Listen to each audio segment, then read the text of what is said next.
A partir de esos 3 planos de arquitectura que muestro en pantalla, que son de proyectos pequeños, tales como vivienda de 2 a 3 niveles, vamos a intentar explicar en este video para el público en general, tanto para estudiantes, ingenieros, arquitectos, maestros de obra y en realidad para todo aquel que esté en el rubro de la construcción, cuál es el proceso que realizan los profesionales que se encargan de diseñar las estructuras pues, de estos proyectos, como las viviendas, como edificios de oficinas, entre otros. También vamos a mencionar algunos errores que se cometen al momento de enseñar estos cursos de estructuras en las universidades, ya que hay mucha confusión acerca de la secuencia. En realidad los cursos que nos dan en la universidad no necesariamente es la secuencia que se debe seguir para realizar un proceso o un proyecto estructural. Vamos a utilizar también la pizarra y antes de empezar te invito a suscribirte si es que aún no estás suscrito, a darle like al video, eso es muy importante para que apoyes al contenido que estoy realizando y a comentar si es que tienes alguna sugerencia de un próximo video o si es que tienes dudas. En la descripción también voy a dejar los enlaces de videos que debes ver para poder entender mejor y para poder seguir la secuencia que vamos a mencionar en este video. Vamos también a realizar la comparación de hacer un cálculo manual con un cálculo en un programa. En este caso vamos a usar el ETADS. Como ya mencionábamos, tenemos por aquí 3 planos, en este caso de arquitectura, y por ahí como que empieza lo que es el proyecto estructural. En algunos casos el arquitecto ya puede brindar una estructuración tentativa, y al mencionar tentativa quiere decir que con esa estructuración que se realiza o que realiza el profesional, en este caso el arquitecto, no necesariamente va a quedar hasta el final del proyecto. Según sus conocimientos de él, puede, por ejemplo, ubicar o tener la ubicación de algunas columnas, ¿no? En este caso ha ubicado por aquí, por ejemplo, 1, 2, 3 columnas, pero no necesariamente, como digo, esa va a ser la estructuración final. Y ahí es un punto importante que quiero tocar, ya que cuando nos entregan los planos de arquitectura, nosotros no es que hagamos a un lado al arquitecto, siempre debe haber contacto con la parte de la arquitectura, porque podemos pedir que, por ejemplo, aumente los muros para un tema de densidad de muros que vamos a explicar también en este video.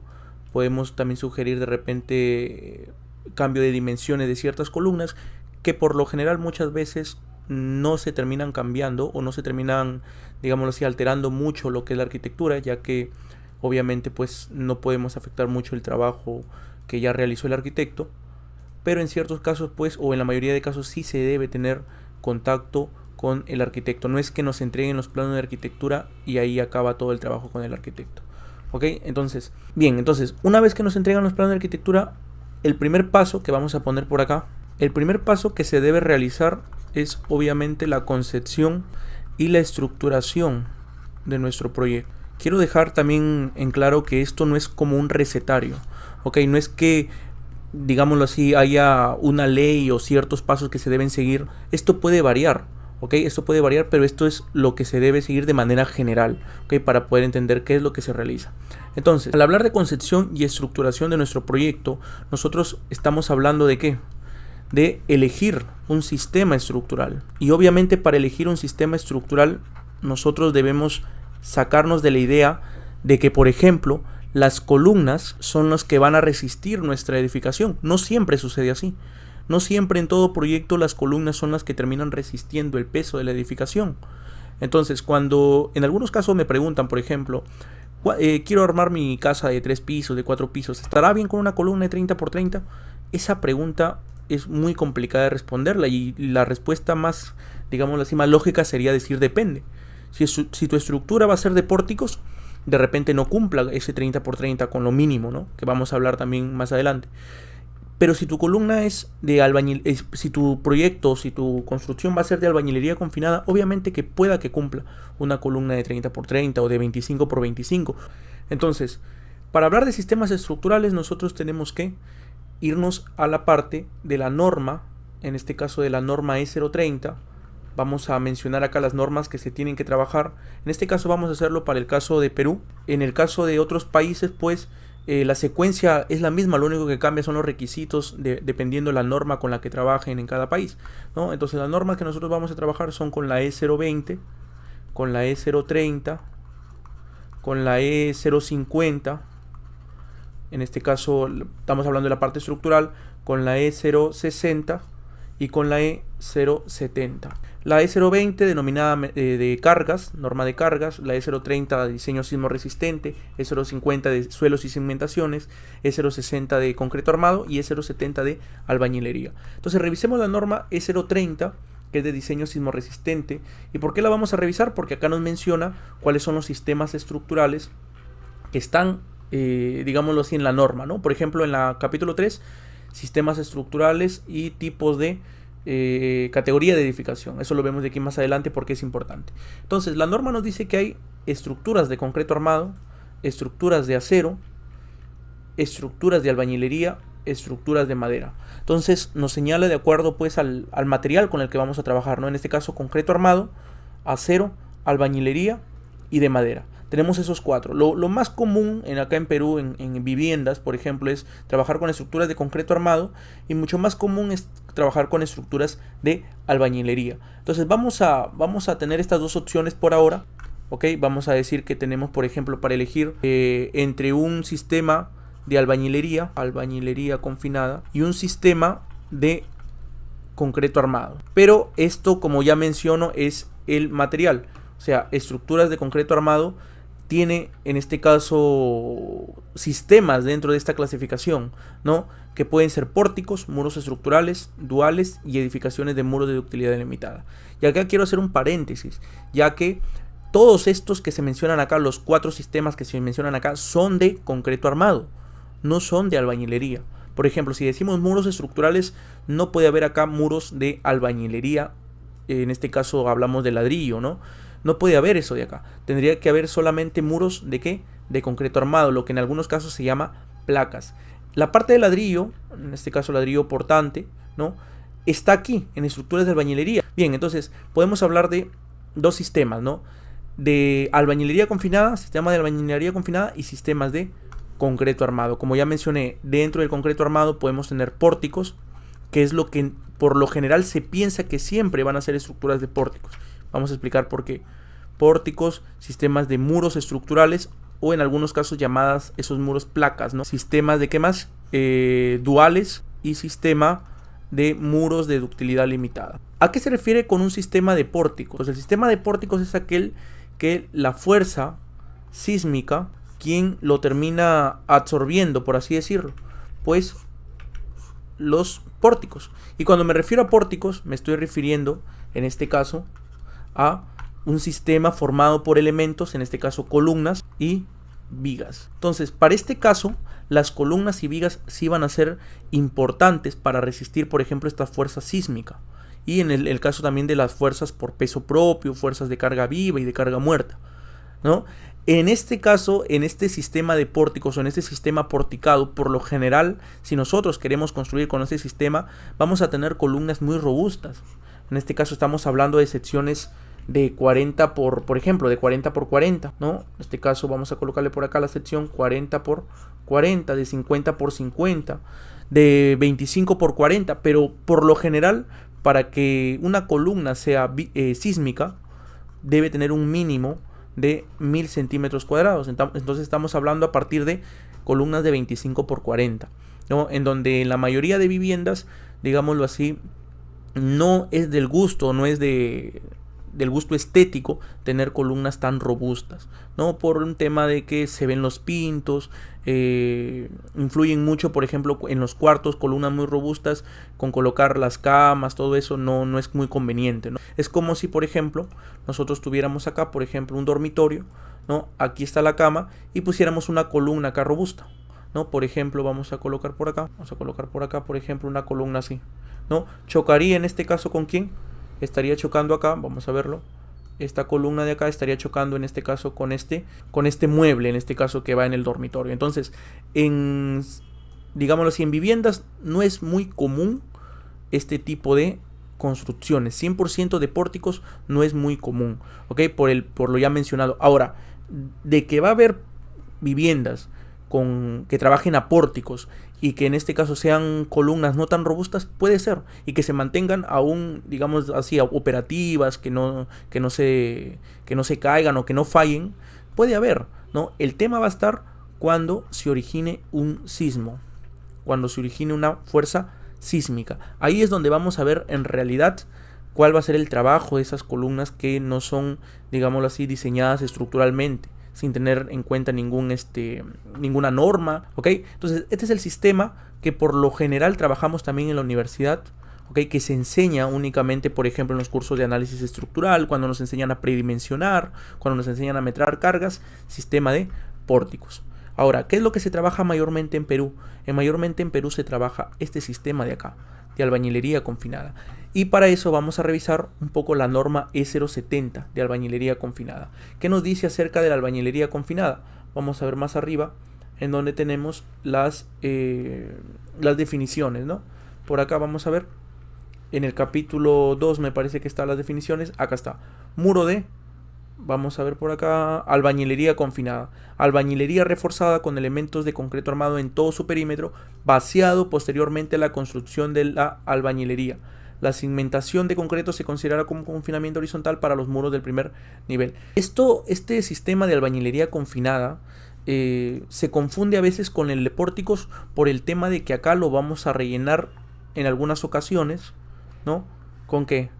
Con muros, que por lo general son de tabiquería. Entonces, en ciertas ocasiones se suele confundir esto de acá, porque por ejemplo, acá le colocan ladrillos, ¿no? Y termina pareciendo pues un sistema de albañilería confinada. Entonces, todo está un poco en ver también cuál es el proceso constructivo. Como bien menciona la norma, si es que nosotros construimos primero el muro y en el contorno, en el perímetro, lo reforzamos con elementos de concreto armado que son vaciados posterior a la construcción de los muros de albañilería, pues vamos a estar frente a un sistema de albañilería confinada. En este sistema de albañilería confinada, ¿quién resiste la carga sísmica y quién resiste la carga de gravedad? Son precisamente los muros, más no las columnas y las vigas. Es decir, puede haber esto de acá, esto de aquí, y muchas veces confundimos en nuestras casas, ¿no? Vemos que tenemos columnas y dentro de estas columnas tenemos muros y pensamos que es un sistema de albañilería confinada. Para determinar si es un sistema de albañilería confinada, nosotros debimos estar en el proceso constructivo y debimos ver qué es lo que ha sido construido primero. Si primero hemos levantado columnas, si primero hemos construido columnas y vigas, es decir, el pórtico más vigas, y posteriormente a la construcción de columnas y vigas hemos rellenado eso con tabiques, con muros, los muros ya no son portantes. Lo que sería portante, ¿quién viene a ser? Vendría a ser las columnas, en este caso, y las vigas. Entonces estaríamos frente a un sistema de concreto armado. Pero si primero ha sido construido los muros de albañilería y posteriormente a la construcción de los muros de albañilería los reforzamos con, en este caso, elementos de concreto armado, ¿no? Ya sean columnas también y vigas, pero en este caso van a llamarse confinados confinado quiere decir enmarcado, ¿no? Confinados en sus cuatro bordes por por columnas, que en este caso se llaman columnas de confinamiento, y por vigas, que también se le podría llamar vigas de confinamiento, pero reciben el nombre por lo general de vigas soleras. Y todo esto, ojo, está en la norma E070, estas definiciones que estamos mencionando acá. Por ejemplo, confinamiento, conjunto de elementos de concreto armado horizontales y verticales cuya función es la de proveer ductilidad a un muro portante. Si nuestro muro va a ser portante, ahí está nuestro muro, ¿ok? Este muro ha sido construido primero, sobre sobre cimiento, en este caso, ¿no? Y posteriormente a eso se da el vaciado de ¿qué? De columnas de confinamiento.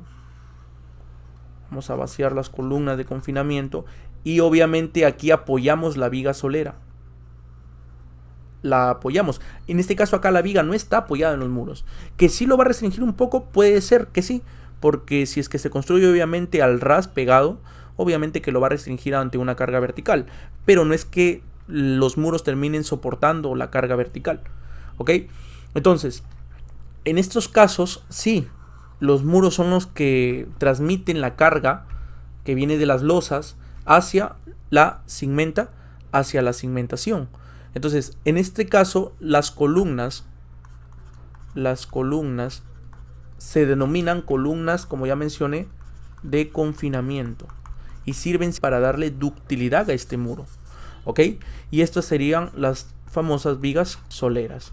Entonces, un punto importante es saber cómo es el proceso constructivo. Muchas veces en los planos trabajamos, por ejemplo, ¿no?, sistemas de pórticos, pero cuando no especificamos o no damos los detalles, luego en la construcción terminan armando muros de albañilería con las dimensiones de las columnas de un sistema de pórticos, cosa que está mal, pues, ¿no? Eso es un error muy grave. Entonces se debe especificar también el sistema y el proceso constructivo en los planos, ¿ok? Hablaremos ahora de los sistemas de muros estructurales. Este sistema de muros estructurales se da cuando la carga sísmica, el mayor porcentaje, lo recibe ¿quién? Los muros, pero de concreto armado.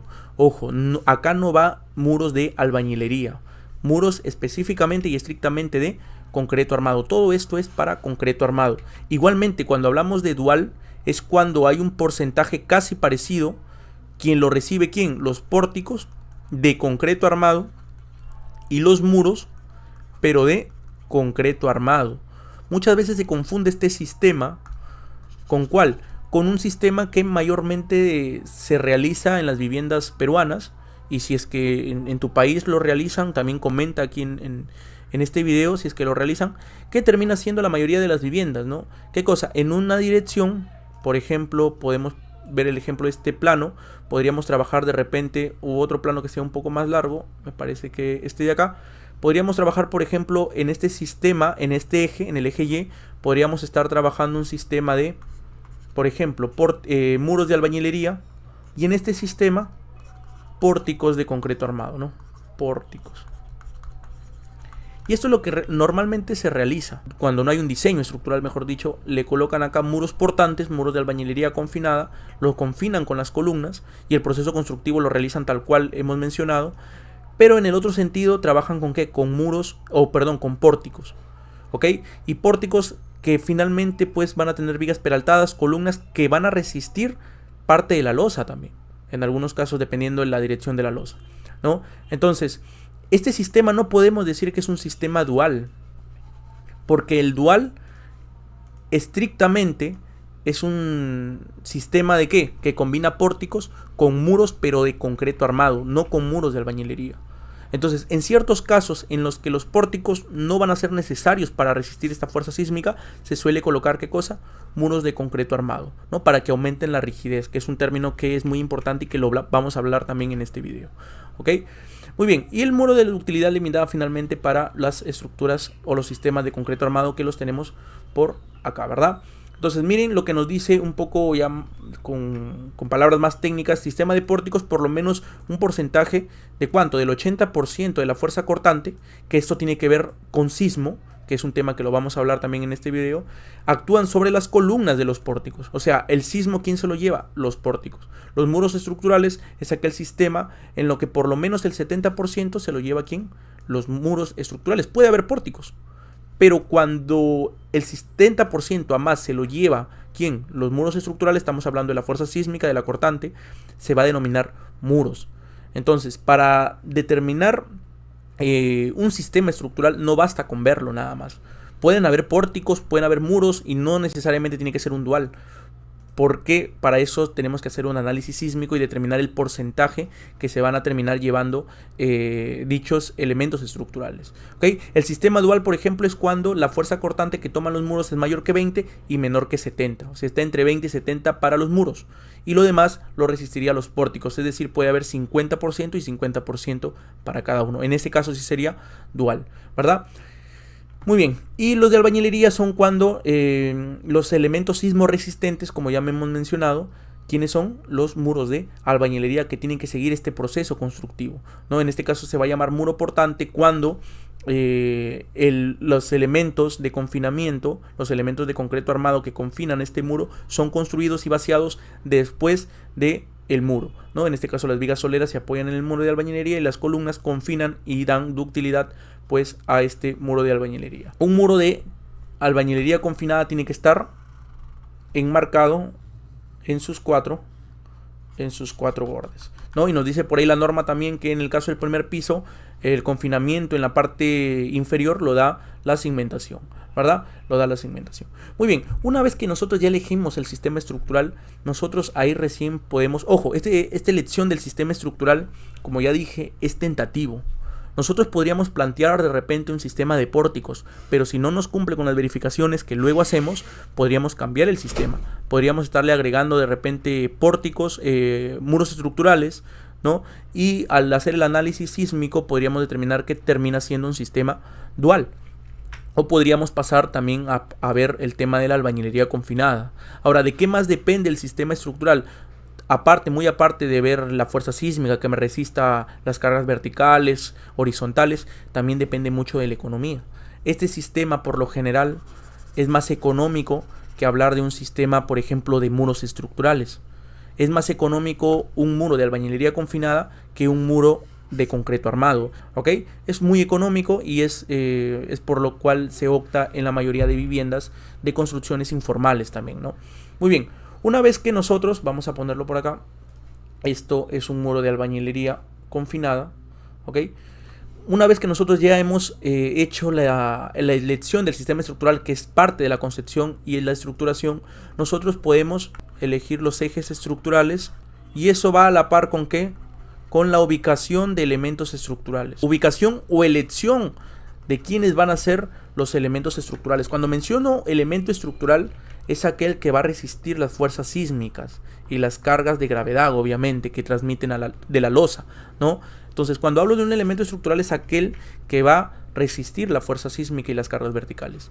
Entonces, ¿por qué yo menciono elección de elementos estructurales? Porque en el caso de que elijamos albañilería confinada, nosotros no es que vamos a ubicar como queramos estos muros de albañilería, ya que si es que elegimos un sistema de albañilería confinada, los muros ya están determinados por quién, en este caso por el arquitecto.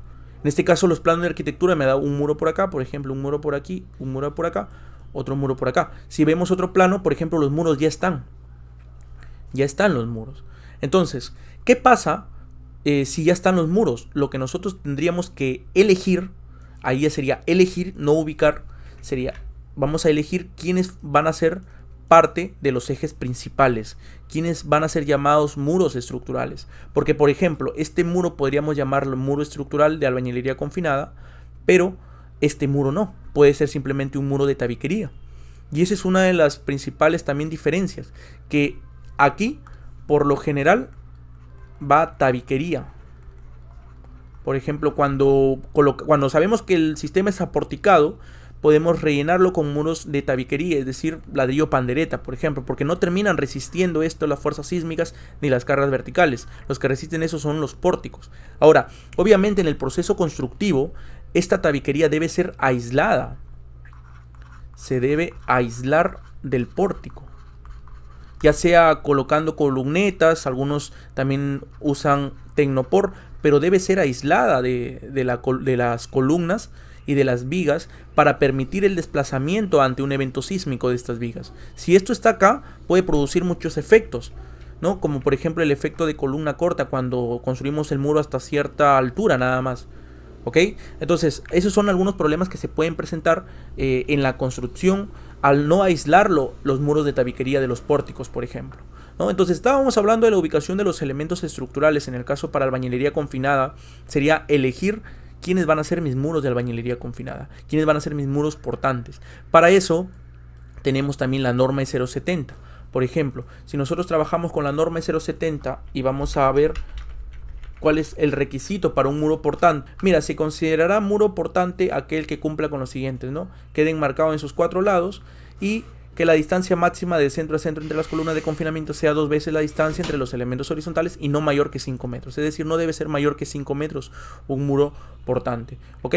Muy aparte de eso también nos menciona, vamos a ver por acá, ¿ok? Me parece que está acá en el capítulo 6 donde nos dice otras configuraciones, muros portantes. ¿Ok? Nos dice los muros portantes deberán tener una sección transversal preferentemente simétrica y una longitud mayor o igual a 1.20 metros. Mira. Es decir, esto va a depender también nosotros cuando elijamos qué muro va a ser portante y qué muro no va a ser portante. Acá debe cumplir con un mínimo de 1.20 para ser considerado como contribuyente a la resistencia de las fuerzas horizontales, es decir, de la fuerza sísmica. Entonces, si nosotros elegimos, por ejemplo, para este sistema albañilería confinada, debemos cumplir con ese requisito mínimo al menos, ¿no? Que tiene que tener una dimensión, una longitud mayor a 1.20 metros. Otro aspecto importante también es que tenga continuidad. Es decir, que el muro que está construido acá, por ejemplo, en el segundo piso, este muro, si nosotros lo queremos hacer muro portante, debe ir hasta la cimentación este muro. Si nosotros proyectamos, por ejemplo, al primer nivel, en este caso está la azotea, acá está este muro, ¿no? Y este también debe estar proyectado en el segundo nivel. Acá vemos el muro, miren. Acá también estaría el muro, ¿no? Entonces nosotros tendríamos que ubicarlo en el AutoCAD de tal manera de saber cuáles son los muros que tienen continuidad vertical. Por ejemplo, este muro, me parece que este muro de acá, imaginemos que cumpla con el 1.20, lo encontraríamos por acá, me parece que va a estar por acá. Entonces no va a tener continuidad vertical, ¿okay? Ese es otro detalle que muchas veces se nos complica o que nos da complicaciones al momento de estructurar la elección de los muros portantes. Otro aspecto muy importante también es que cuando se trabaja con albañilería confinada debe cumplir con una densidad de muros. ¿Qué quiere decir densidad de muros? Vamos a ver por acá. En el caso de que elijamos un sistema, por ejemplo, vamos a ver por acá, de albañilería confinada, ¿qué es lo mínimo que debemos tener en cuenta? Ojo, acá estamos hablando de los parámetros generales. Entonces, en la albañilería confinada, nosotros vamos a tener, por ejemplo, para que sea muro portante, debe tener un mínimo, una longitud mínima. ¿De cuánto? De 1.20 metros. Debe cumplir también con cierta cantidad de muros, lo que llamamos densidad de muros. Es decir, por ejemplo, si nosotros trabajamos con el eje, en este caso vamos a ver acá, esta casita de acá, a ver, o vamos a ver por acá, sí, esta de acá. Si nosotros trabajamos en el eje horizontal, nosotros debemos cumplir con la densidad mínima de muros que nos da la norma, y en el eje vertical también. Sucede en algunas viviendas, ¿no?, que son por lo general de este tipo, rectangulares, que se tiene buena densidad de muros en el eje, por ejemplo, en este caso en el eje horizontal, pero muy poca densidad de muros en el eje vertical, en este caso en el eje, vamos a ponerle esto así, ¿no? Puede tener, acá por ejemplo hay muy buena densidad de muros en el eje horizontal, pero en el eje vertical podrás decir que también, porque tenemos 1, 2 por acá, 3 por acá. Incluso acá también hay muritos que si cumplen con el mínimo de 1.20 podemos hacer lo que sean muros estructurales, ¿no? Pero en el caso, por ejemplo, no tienen continuidad. Vamos a ver si todos estos muros tienen continuidad. Mira, por ejemplo, aquí este muro de acá, ya no está en la parte de acá, ¿no? Bueno, que no siga hacia arriba normal. La idea es que esté hasta la cimentación. Entonces vamos a ver la parte del primer nivel. Mira, por ejemplo, acá. En el primer nivel no se encuentra este muro de acá, o no sé si estará en el mismo eje, ¿no? Acá hay una ventana, acá no hay este muro de acá. Tendríamos que proyectarlo, ¿no? Tendríamos que proyectarlo. Este eje sí, este muro sí, acá este muro sí, acá también. Entonces podríamos decir que esta vivienda de acá sí tiene buena densidad de muros. Digámoslo así, un cálculo rápido, ¿no? Pero si nosotros queremos determinar esa densidad de muros, tendríamos que ir nosotros a la norma E070 también y ver la parte de densidad mínima de muros, ¿no? Mínima de muros reforzados, y utilizar esta fórmula de acá, que voy a pasar a copiarla porque es bastante importante. Y vamos a pegarlo en esta parte de acá. Ahí está, una densidad mínima de muros reforzados, ¿ok? Entonces, esta densidad mínima de muros portantes me podrá decir que en esa dirección va a haber una buena resistencia al sismo. Ok, cuando no cumplimos con esto, ¿qué se debe hacer? En algunos casos lo que se hace es, por ejemplo, si se ha construido en soga, si se ha hecho el asentado en soga, se cambia ¿a qué? Se cambia de cabeza, porque el espesor es bastante importante, mira. El espesor del muro, que puede ser, por ejemplo, en el caso de soga, 0.13 centímetros, y en el caso de muros de cabeza, 0.23 centímetros, ¿no? Son las dimensiones del ladrillo, tanto ubicado en soga como ubicado en cabeza, asentado, ¿no? Entonces lo que hacen en algunos casos es asentarlo de cabeza, ¿no? Pero también la norma nos dice que podríamos, ¿qué cosa? Reforzarlo, si es que no hay buena densidad de muros, reforzarlo con muros de concreto armado, ¿ok? Que me brinde más rigidez a esa zona de... Y el tema acá bastante es la rigidez, muchachos, que debemos darle cierta rigidez o una buena rigidez lateral, tanto en esta dirección como en esta dirección vertical, ya que no sabemos en qué dirección puede venir el sismo. ¿Ok? Entonces, en las dos, en el caso de albañilería confinada, eso lo verificamos con el tema de la densidad de muros. Si es que no cumple con esto de acá, que esto sea mayor o igual a esta formulita de acá, que la vamos a pasar a explicar también, tiene que ver con los parámetros sísmicos, entonces tenemos que reforzar, y eso es lo que nos dice la norma.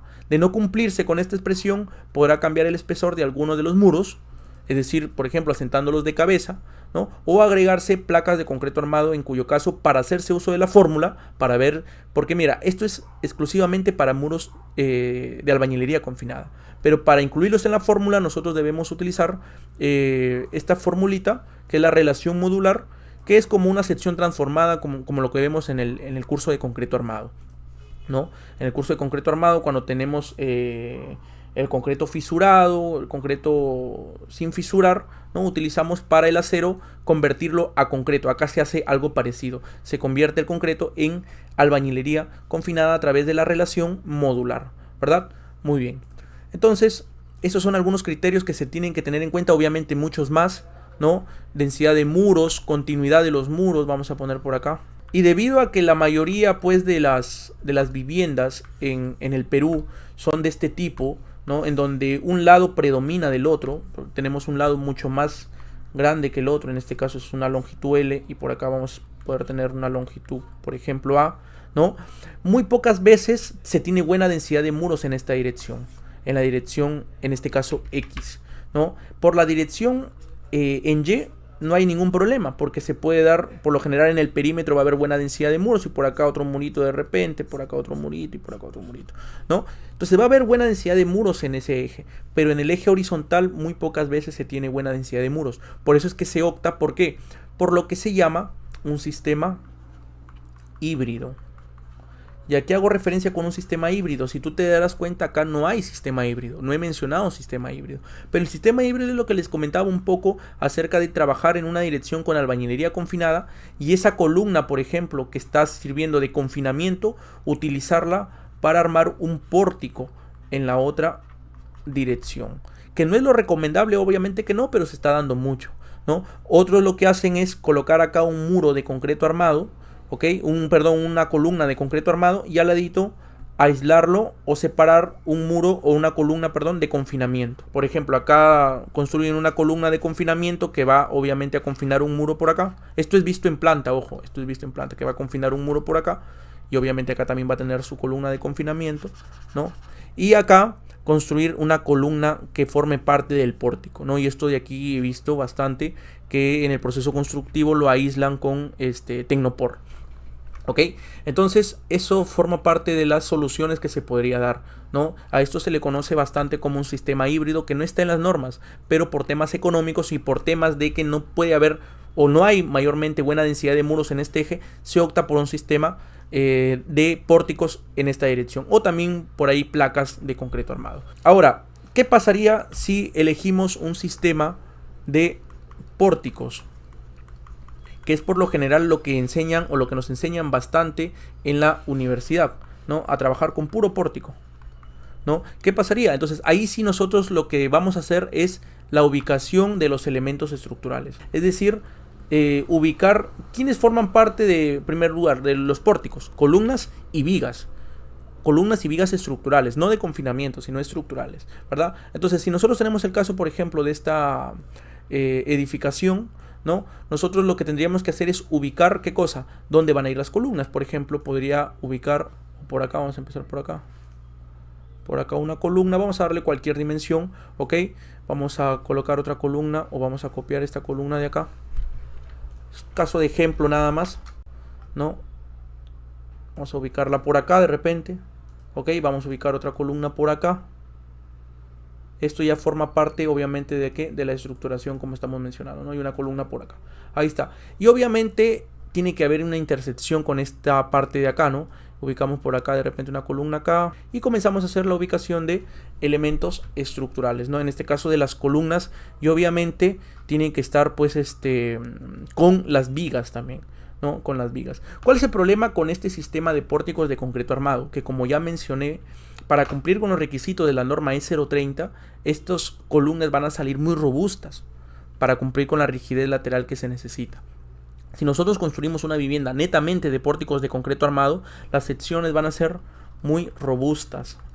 Secciones robustas. Y es lo que vamos también a comprobar o verificar, hacer una verificación con el programa ETADS de lo que estamos hablando. ¿Ok? Secciones muy robustas. Y obviamente, ¿por qué secciones robustas? Porque nosotros cuando nosotros vamos estructurando, tenemos que ir teniendo en mente esta parte de la norma E030. O sea, ya nosotros debemos, ¿dónde está la norma E030? Me parece que está acá. Sí, acá está. Nosotros debemos ir teniendo en nuestra mente que debemos cumplir con los requisitos, vamos a poner por acá, de resistencia, rigidez y ductilidad. Entonces, mira, requisitos de rigidez, determinación de desplazamientos laterales, relativos admisibles. Admisibles quiere decir que es lo que permite la norma, ¿no? Por ejemplo, si nosotros construimos un pórtico, sabemos que los pórticos, en este caso de concreto armado, deben tener una deriva máxima de 0.007. ¿Y cuándo conseguimos que cumple esta deriva? Cuando tenemos buena rigidez en el pórtico. Es decir, cuando las secciones son robustas. ¿Ok? Entonces, nosotros debemos ir pensando en eso, que si nosotros elegimos un sistema de pórticos, las secciones van a salir muy robustas. A no ser que coloques columnas, la otra opción es colocar columnas muy pegadas, con una distancia de 2 metros, pero si colocamos así columnas muy pegadas, de repente nos va a salir una cierta cantidad de columnas mayor a lo que nos permite la economía, en este caso de quien va, del dueño de la construcción, ¿no? Entonces nosotros tenemos que ir pensando en todo eso, ¿ok? Bien, ubicar los elementos estructurales, nos van a salir secciones muy robustas si trabajamos netamente con pórticos de concreto armado. Y si es que no queremos secciones muy robustas, ¿qué podemos hacer?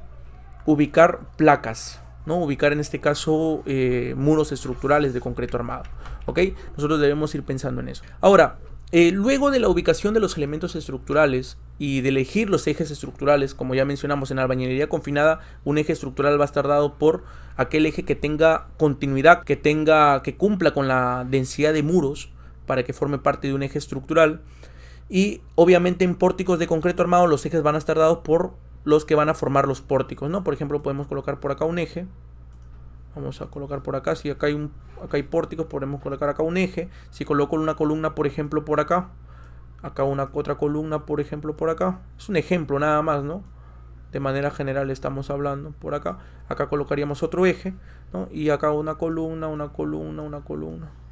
Acá otro eje, ¿verdad? Y obviamente estas columnas también tienen que tener continuidad vertical. No puede haber una columna en el segundo piso y en el primer piso no va a estar.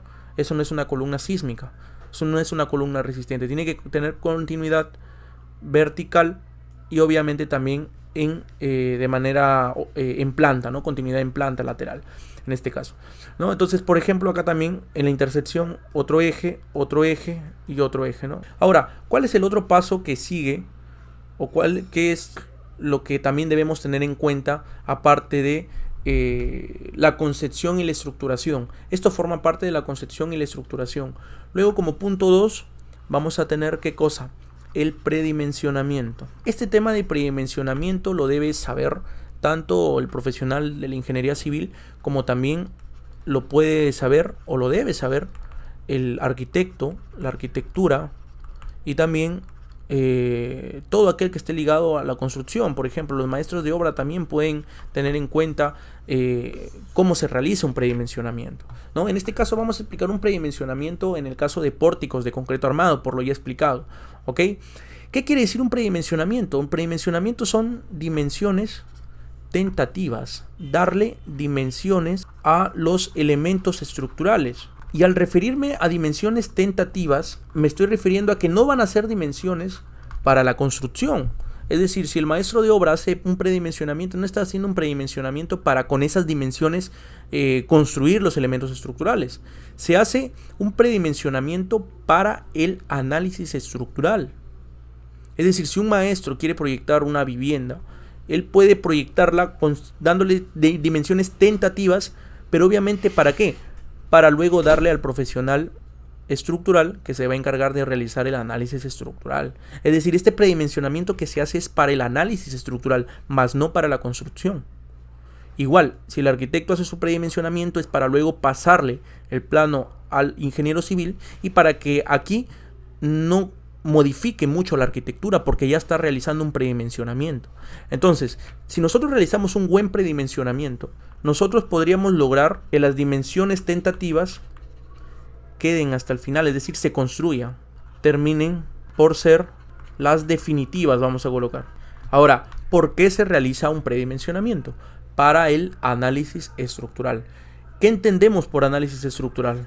Eso es otro punto que vamos a tocar en este video. Realizar un análisis estructural es determinar dos parámetros importantes: los esfuerzos y los desplazamientos de la estructura. ¿Ok? Estos dos puntos bastante importantes, tanto los esfuerzos como los desplazamientos de la estructura. Ahora, cuando me refiero a los esfuerzos, me estoy refiriendo obviamente a la parte interna de los elementos estructurales, a la composición de los elementos estructurales. ¿Ok?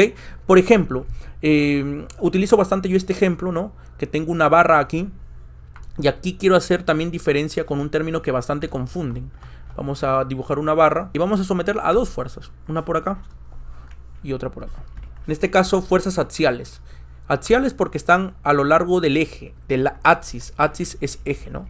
Axis. Entonces vamos a poner por acá una fuerza, por ejemplo, de 10 kilogramos y de 10 kilogramos también. ¿Ok? Para que esté en equilibrio. ¿Qué está pasando? ¿Cómo yo calculo el esfuerzo? Una forma de calcular el esfuerzo, debido a que los esfuerzos son internos, es haciendo un corte. Y obligatoriamente voy a tener que analizar la parte interna de esto de acá. Obviamente un corte imaginario, ¿no? Entonces, al momento de hacer el corte, ¿qué voy a tener? Acá va a estar mi corte. Esta va a ser mi estructura y acá voy a tener obviamente una sección, ¿no? Ahí está. Esta sección es la que yo voy a analizar. Vamos a colorearla ahí está. Esta sección es la que yo voy a analizar y ahí yo voy a calcular qué cosa. El esfuerzo dado por, en este caso, como me estoy quedando con la parte izquierda, por esta fuerza de acá. Para este es un caso muy simple. Simplemente podríamos utilizar una formulita que es: el esfuerzo es igual a la carga dividida entre el área de la sección transversal. ¿Ok? Este es un ejemplo, ojo, muy sencillo. Este se llama esfuerzo normal promedio. ¿Ok? Entonces, ¿cómo vendría a ser el esfuerzo? El esfuerzo es la parte que resiste de esta fuerza de acá, hablando internamente. Entonces, primero debemos calcular la fuerza interna. ¿Ok? ¿Cuál es la fuerza interna que me va a resistir estos 10 kilogramos? La fuerza interna obviamente va a ser una fuerza de ¿cuánto? También, para que esté en equilibrio interno, para que haya equilibrio en la parte interna de este elemento, tiene que ser 10 kilogramos fuerza. Entonces, estos 10 kilogramos fuerza se va a dividir entre el área de la sección transversal. Muchos confunden por ahí el término esfuerzo interno con el concepto de presión, porque la presión es muy parecido, también es fuerza sobre área. Acá es fuerza sobre área y acá también es fuerza sobre área. La diferencia está en que el esfuerzo es interno. No trabajamos con esta fuerza, sino trabajamos con esta fuerza interna de acá, ¿ok? Que le da resistencia ¿a quién? Obviamente a la acción de la fuerza externa, ¿ok? Entonces espero que me hayan podido entender esta parte y tener en claro que no solamente van a existir esfuerzos axiales, sino también esfuerzos cortantes, esfuerzos por flexión. Es decir, la estructura o el elemento estructural se puede alargar, se puede contraer, ahí hablamos de esfuerzos axiales, pero también se puede flexionar, que es lo que ocurre con vigas. También se puede cortar, que es lo que ocurre también con vigas, con columnas, ¿no? Es por eso el uso de los estribos para los esfuerzos cortantes. Puede pasar esto, ¿no? Entonces hablamos de esfuerzos ¿de qué tipo? Hablamos de esfuerzos axiales, hablamos de esfuerzos cortantes, hablamos de esfuerzos por flexión, hablamos de esfuerzos por torsión. ¿Ok? Hablamos de esfuerzos por torsión. Entonces, nosotros al hacer el análisis estructural calculamos todos estos esfuerzos. Ahora, como tú bien sabrás, para calcular los esfuerzos, y como ya te habrás podido dar cuenta, necesito la acción de las fuerzas externas. Necesito todas las fuerzas que participan en el sistema estructural. Entonces, para yo calcular esto de acá, previamente debí, ¿qué cosa? Debí calcular las fuerzas que participan o que actúan, hablamos de las fuerzas externas, que actúan en las estructuras o en la estructura. ¿Y cómo se llama ese proceso de calcular las fuerzas que participan en la estructura o que actúan sobre la estructura? A ese proceso se le llama metrado de cargas. Metrado de cargas, que no es el metrado que hacemos cuando queremos calcular cuánto acero, el costo del concreto, el costo de construir una viga. Ese metrado que llevamos a veces en los cursos, metrado de edificaciones, no es ese mismo metrado. Este metrado de cargas es cuantificar las fuerzas, tanto fuerzas verticales, fuerzas horizontales, cuantificar las fuerzas por peso propio, las fuerzas de los elementos estructurales, todo eso. ¿Ok? Entonces necesitamos hacer un metrado de cargas luego del predimensionamiento. Ahora, el tema es en por qué predimensionar. El predimensionamiento se da por muchas razones y se da que para metrar cargas yo necesito dimensiones de los elementos. Ahora, ¿por qué necesito dimensiones de los elementos? Porque, por ejemplo, si yo tengo una viga, ¿no? Y nosotros sabemos que el peso propio, el peso de una viga, por ejemplo, forma parte de las fuerzas que están actuando en esta viga. Esta viga va a resistir obviamente fuerzas externas, ya sea el peso de las personas que están encima, la tabiquería que va a ir encima, pero esta viga también tiene que resistir, ¿qué cosa? Esta viga también tiene que resistir su peso propio. Es decir, va a tener una carga que resistir primero por su peso propio. ¿Y cómo calculamos el peso propio de una viga? ¿Cómo calculamos, por ejemplo, el peso propio de una viga o de un elemento estructural? En el caso de las vigas de concreto armado, es peso específico del concreto armado multiplicado por el volumen de la viga. Y tú bien sabes que para el volumen de la viga, ¿cómo lo calculo? Es muy sencillo, ¿no? La longitud por el ancho por el alto. L por A por B. Y dime tú, ¿qué son estos? ¿Qué son estos? Estos son dimensiones. ¿Dimensiones de qué? Dimensiones que vienen del predimensionamiento. Dimensiones que vienen del predimensionamiento. Es por eso que yo necesito, ¿qué cosa? Un predimensionamiento. No quiere decir que este predimensionamiento ya va a ser las dimensiones finales. No, yo lo necesito simplemente por un tema de análisis estructural. Que para calcular los esfuerzos primero necesito las fuerzas que actúan en el elemento. Y para calcular las fuerzas que necesito yo hago un metrado de cargas. Y el metrado de cargas, ¿qué requiere? Las dimensiones. Ah, por eso realicé un predimensionamiento. Su propio nombre lo dice, ¿no? Antes. ¿Ok? Entonces para eso necesito el predimensionamiento. Para el metrado de cargas. Ahora estábamos hablando acerca del análisis estructural. Que también, ¿qué es lo que calculamos en el análisis estructural? Muy aparte de analizar los esfuerzos internos, ya sea axial, cortante, flexión y torsión. Necesitamos también calcular los desplazamientos. Y esto tiene que ver con un tema de sismo y también deflexiones, ¿no? Puede haber desplazamientos por deflexiones, ¿no? Desplazamientos por sismo, o sea, desplazamientos por carga lateral y desplazamientos por carga vertical. Vamos a poner así mejor. Mira. Cuando me refiero a carga lateral estoy refiriéndome a... al sismo, al viento, fuerzas del sismo, y cuando me refiero a carga vertical, a fuerzas de carga muerta, al peso propio, los elementos estructurales, y a carga viva, ¿no? El peso de los ocupantes, de los muebles y de todo eso. ¿Ok? Entonces, ¿por qué yo necesito calcular desplazamientos? Obviamente cuando tú tienes una viga, por ejemplo, puede ser muy resistente esta viga, es decir, de repente por esfuerzos no hay ningún problema. No vas a tener problema en los esfuerzos, va a resistir acá. Cuando hablemos de esfuerzos hay que hablar de resistencia, ¿ok? Esfuerzos, vamos a ver por acá, hay que hacer una analogía. Cuando hablamos de esfuerzos tenemos que estar viendo el término resistencia. Y cuando hablamos de desplazamiento hay que hacer la analogía ¿con quién? Con el término rigidez. ¿Ok? ¿Qué es la resistencia? Es la capacidad que tiene la estructura para no fallar. ¿Y qué es la rigidez? Es la capacidad que tiene la estructura para evitar la deformación. ¿Ok? Entonces, cuando hablamos de una viga, ¿qué debemos controlar una viga aparte de su resistencia, aparte de sus esfuerzos? No solamente que resista muy bien, sino que también sea rígida, es decir, que no se desplace o que no se deflecte mucho.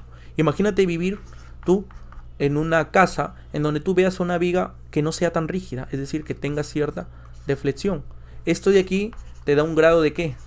De inseguridad a ti, ¿no es cierto? Te hace tener un temor de que esto de aquí se puede obviamente fallar. Entonces, no solamente se debe tener en cuenta la resistencia, sino también se tiene que tener en cuenta la rigidez. Y para eso se hace un control de desplazamientos, que pueden ser por carga vertical y puede ser también por carga lateral.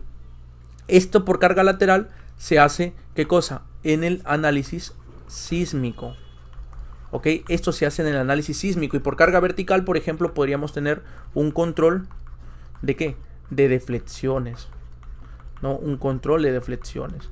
Entonces, este control de deflexiones se suele hacer por lo general al final, cuando ya se empieza a diseñar.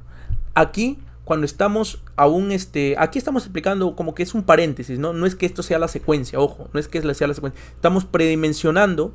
¿Por qué necesitamos predimensionar? Porque necesitamos realizar un metrado de cargas. ¿Por qué necesitamos realizar un metrado de cargas? Porque necesito calcular las fuerzas. ¿Y por qué necesito calcular las fuerzas? Porque tengo que hacer un análisis estructural. Ok, tengo que hacer un análisis. Y en esto consiste el análisis estructural. No quiere decir que en el predimensionamiento ya estoy haciendo un análisis estructural. Ojo, simplemente estoy diciendo que necesito el predimensionamiento para realizar el metrado de cargas y para posteriormente, aquí venimos acá, 4, realizar el análisis estructural. Vamos a poner así, análisis estructural 1, porque van a ser varios los que vamos a realizar. ¿Ok? Van a ser varias verificaciones que tenemos que hacer. ¿Ok? Entonces, una vez que yo ya tengo las fuerzas, ya sea, por ejemplo, tengo mi pórtico, ¿no? Y he calculado, vamos a poner un pórtico así de 2 pisos. Y he calculado, por ejemplo, la carga muerta, la carga viva, es decir, la carga vertical.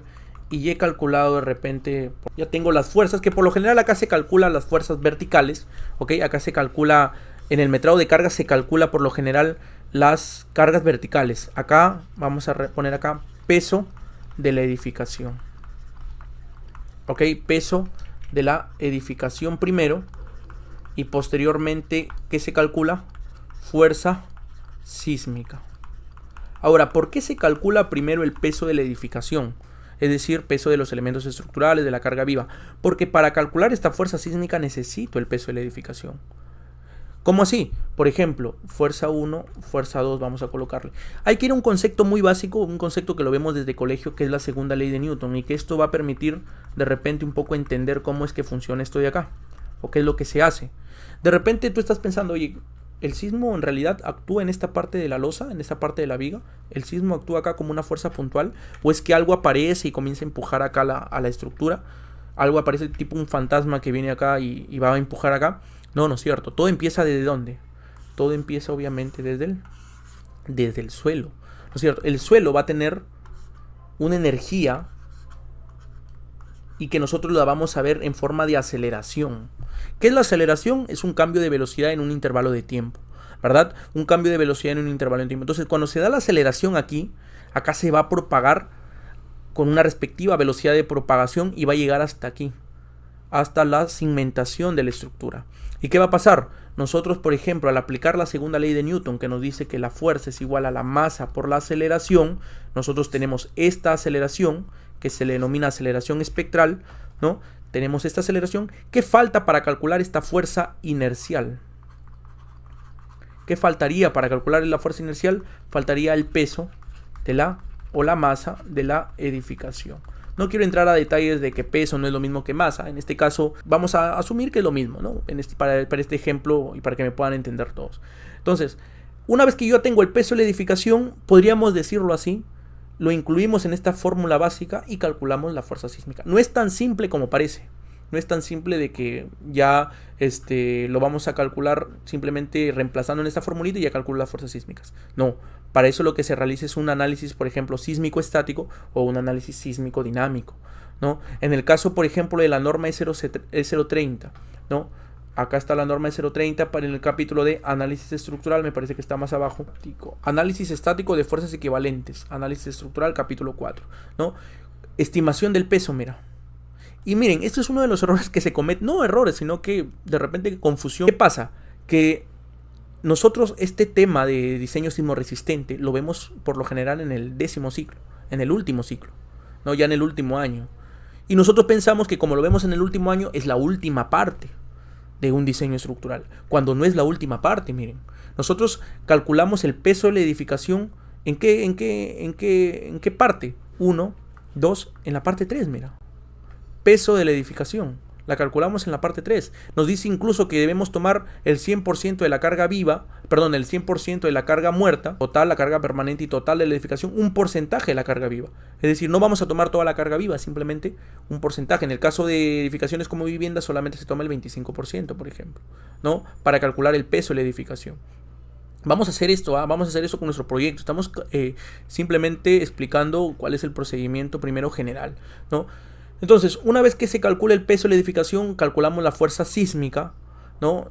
Ya que necesitamos carga lateral y carga vertical, y se calcula la fuerza sísmica teniendo en cuenta pues un poco esto de aquí, ¿no? Cuando yo me refiero a fuerza inercial, ¿a qué me estoy refiriendo con inercia? A algunos les ha pasado que están, por ejemplo, en un carro, ¿no? Están en un carro, vamos a ponerlo así, y de repente están a velocidad constante, es decir, por ejemplo, a 20 kilómetros por hora. ¿Y qué pasa cuando empiezan a cambiar de velocidad? El cambio de velocidad en un intervalo de tiempo, a eso se le llama aceleración.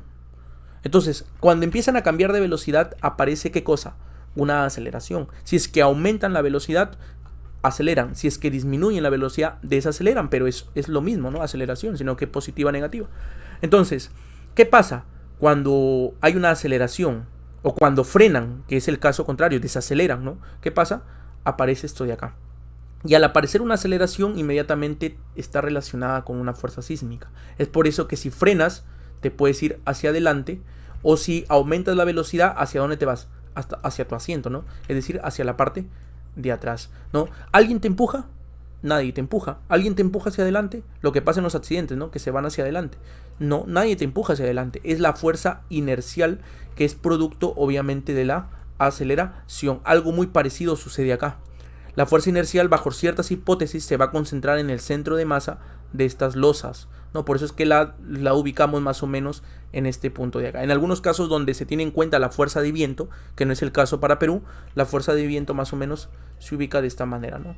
De manera como una carga triangular, ¿verdad? Como una carga triangular. En este caso para Perú no hay mucho efecto por parte del viento, no solamente calculamos la fuerza sísmica, ¿ok? Muy bien, entonces decíamos, ¿no? Que calculábamos el metrado de cargas, se hace un metrado de cargas para sismo, primero, o sea, un metrado de cargas para calcular la fuerza sísmica, se calcula todo el peso de la edificación, y esa es otra confusión que se tiene. Este metrado de cargas no es un metrado de cargas para el diseño de los elementos, porque cuando nosotros estemos casi en los últimos pasos de diseño, también va a haber un metrado de cargas, pero para diseñar, es decir, exclusivo para cada uno de los elementos. Cuánto le llega a esta viga, cuánto le llega a la otra viga, cuánto le llega de cargas a la losa, cuánto le llega la carga de cargas a la columna. Eso es para diseñar cada elemento. Pero acá calculamos un peso total de la edificación. ¿Ok? Un peso total de la edificación. Para calcular esta fuerza sísmica, obviamente, teniendo en cuenta la norma E030. Nos vamos a apoyar también de un programa para ver cuál es la similitud o cuál es la diferencia de hacer un cálculo manual. ¿Okay? Entonces, al realizar un análisis estructural como cuarto paso, ¿qué se realiza? Esto de acá. Esto de acá se realiza primero. El control de rigidez. O vamos a poner por acá el control de derivas. Mira, ya estamos acá con la norma nuevamente, con la norma E030. E030 de diseño sismo resistente. ¿A qué me refería con control de derivas? A lo siguiente, que si yo tengo mi pórtico de concreto armado, sistema de aporticado, ¿no? Y yo ya calculé estas fuerzas sísmicas, yo necesito saber cuál va a ser las derivas que tienen. ¿Qué cosa? Vamos a poner por acá. Y aquí hay que poner un desplazamiento, ¿ok? Y aquí hay que poner una altura de columna, ¿ok? Una altura H. ¿Qué es la deriva? La deriva no es más que este desplazamiento lateral dividido, desplazamiento relativo dividido entre esta altura, ¿ok? Esto es lo que podemos entender como deriva o también llamada distorsión. Esto de acá debemos controlarlo, es decir, debemos hacer que cumpla con la norma E030. ¿Y qué nos dice la norma E030 acerca de? En el capítulo 5, requisitos de rigidez, resistencia y ductilidad. Por ejemplo, si en el caso de concreto armado nosotros debemos tener como máximo una deriva de 0.007, es decir, para este caso, por ejemplo, debe ser menor o igual que 0.007. Y nosotros podríamos decir que nuestra estructura cumple con el requisito de rigidez. O sea, es rígida.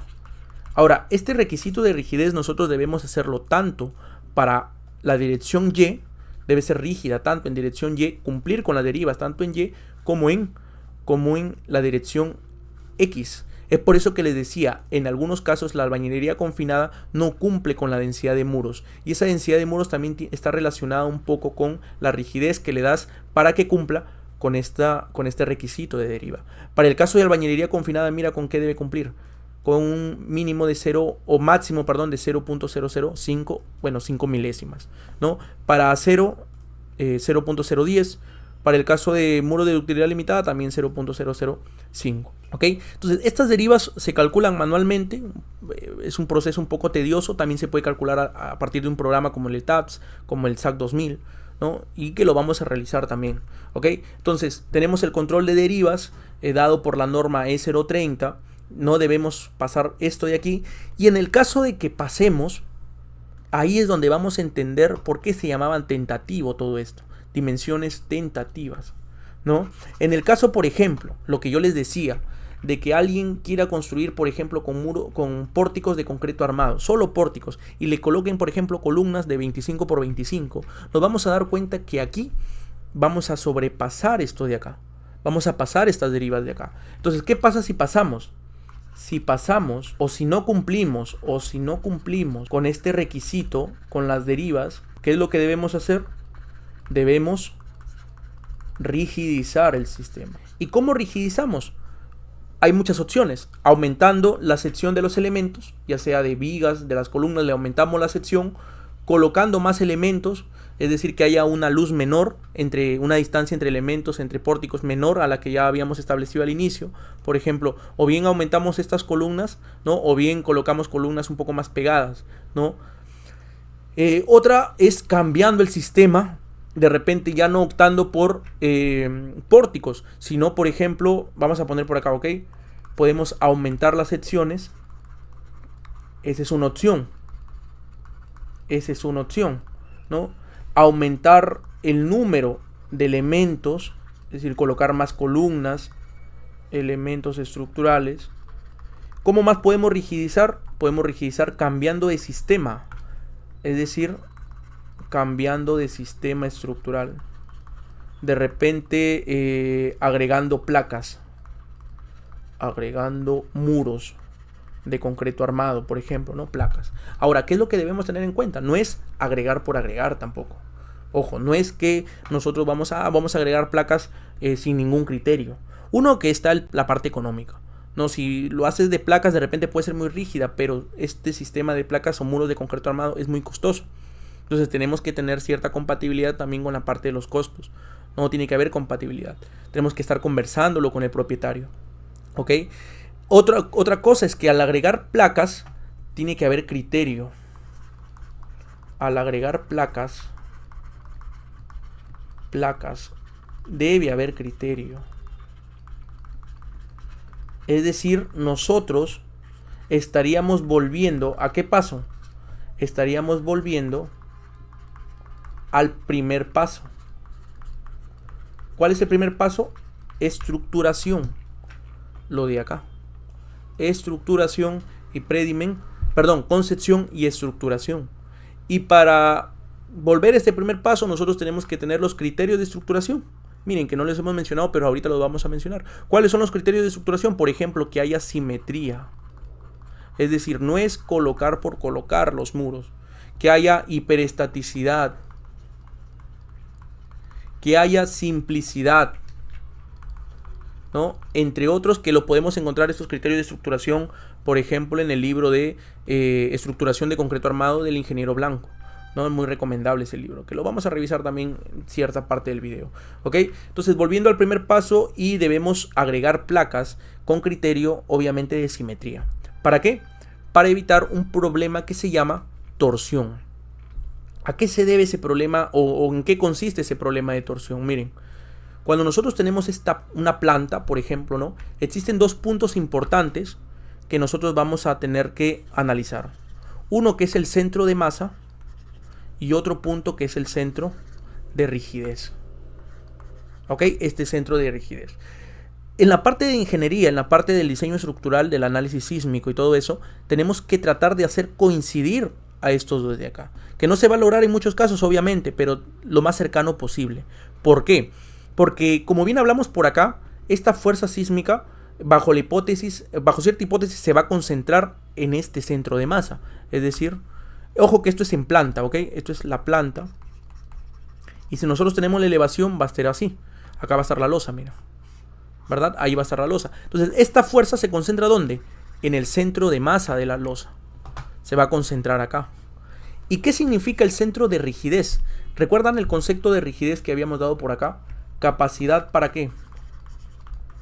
Para oponerse a la deformación. Y cuando hablo de deformación me estoy refiriendo tanto a desplazamientos como a giros. Entonces, ¿qué pasaría? ¿O qué pasa si este es el centro de rigidez? Este punto se va a oponer a la deformación, se va a oponer al giro. Imagínate que este punto fuera, ¿qué cosa? Un clavo. Imagínate que este punto fuera un clavo. ¿Qué va a pasar si acá se aplica una fuerza en este punto? Obviamente ¿qué va a pasar? Va a producir este giro de acá. ¿Por qué? Porque obviamente aquí va a haber algo que quiera restringir, perdón, este punto va a querer restringir ese giro, porque este es el centro de rigidez. ¿Y cómo conseguimos que el centro de rigidez esté o nos dé la menor torsión posible? A ese giro, ojo, a ese giro se llama torsión, lo que se llamaría torsión en planta. Obviamente esto afecta a nuestra estructura ante un evento sísmico, porque el evento sísmico, la fuerza sísmica se concentra acá. Se produce, ¿qué cosa? Una excentricidad, llamémosla así, excentricidad a esta distancia que hay, y esta fuerza por esta excentricidad produce un momento torsionante, ¿ok? Entonces debemos evitarlo lo más posible. ¿Cómo?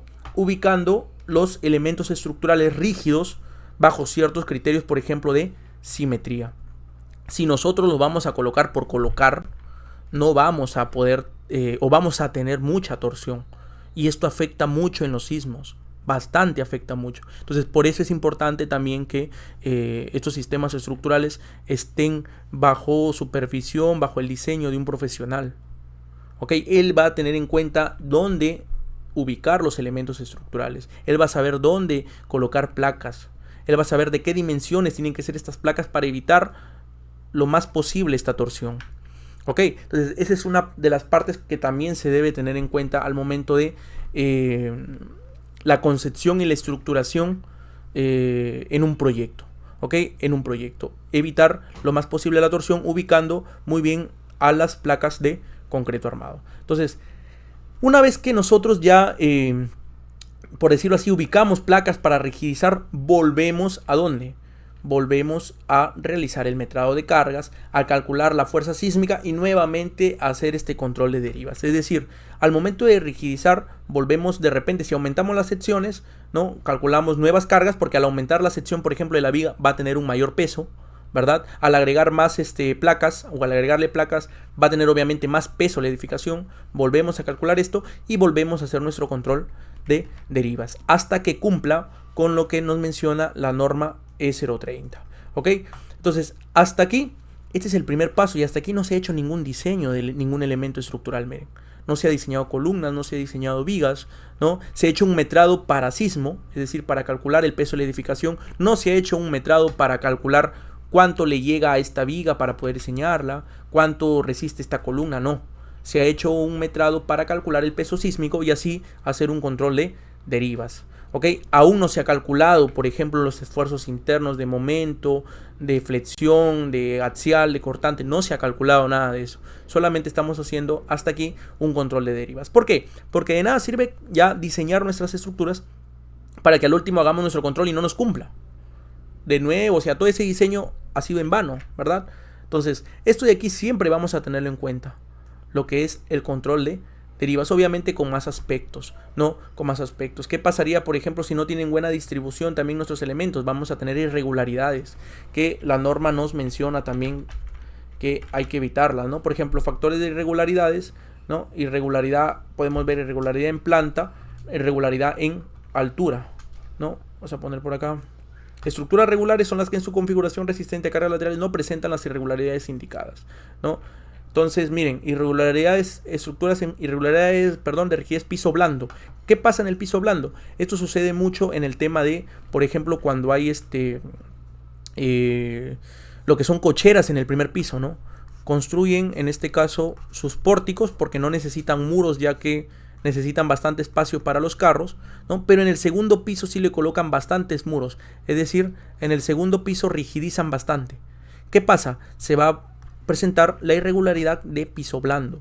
Es una irregularidad en altura, ¿no? Que se da cuando el primer nivel es mucho menos rígido que el segundo nivel, y obviamente esto afecta mucho al momento del sismo, ¿no? Esto afecta mucho al momento del sismo. Entonces por eso es que se debe rigidizar también la parte del primer nivel un poco más que la parte de los demás niveles, ¿ok? Todos esos criterios se deben tener en cuenta. ¿Qué más podemos ver por acá? Algún otro tipo de irregularidades que debemos tenerlas en cuenta. También hay irregularidades en planta, ¿no? La irregularidad torsional existe cuando en cualquiera de las direcciones de análisis el máximo desplazamiento relativo de entrepiso en un extremo del edificio en esa dirección. Bueno, acá nos dicen, ¿no? Excentricidad accidental, lo que estaba hablando el tema de la excentricidad, ¿no?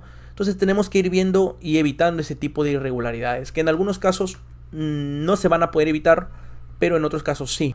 Por ejemplo, ¿dónde sucedería una irregularidad en planta? Cuando tenemos nuestra construcción ahí y por acá tenemos un vacío, mira. Se suele hacer mucho eso, ¿no? Se suele hacer mucho eso, acá un vacío. Entonces, ¿qué es lo que nos queda simplemente en nuestra planta que vamos a estructurar? Esto nos queda, ¿no? Entonces hay una irregularidad, acá hay una irregularidad que se llama esquinas entrantes, ¿no? Se califica como irregular cuando tienes esquinas entrantes cuyas dimensiones en ambas direcciones son mayores que 20% de la correspondiente dimensión total en planta, ¿no? Acá podríamos tener una irregularidad en este lado, por ejemplo, de esquina entrante, ¿no? Se da mucho cuando colocan pues patios en la parte final, ¿no? Entonces de repente no lo podemos evitar, pero sí debemos tenerlas en cuenta en nuestro cálculo, ¿no? Porque nos van a dar valores acá para, en este caso, los factores de irregularidad, ¿sí? Entonces, hasta aquí quiero dejar este video para no hacerlo más extenso, hasta la parte del control de derivas. El siguiente video, que lo voy a dejar en la descripción de este video, nosotros vamos a pasar a realizar el cálculo del peso de la edificación, de la fuerza sísmica, manualmente y también verificándolo con el ETATS, con el programa que vamos a utilizar nosotros, ¿ok? Luego, obviamente, de que cumple este control de derivas, ya se pasa al cálculo de los esfuerzos en columnas y posteriormente también al diseño de cada uno de los elementos estructurales. Entonces vamos a dejar este video, ya sabes, si tienes consultas, realízalas, dale like, no te olvides por favor, y nos vemos en el próximo video.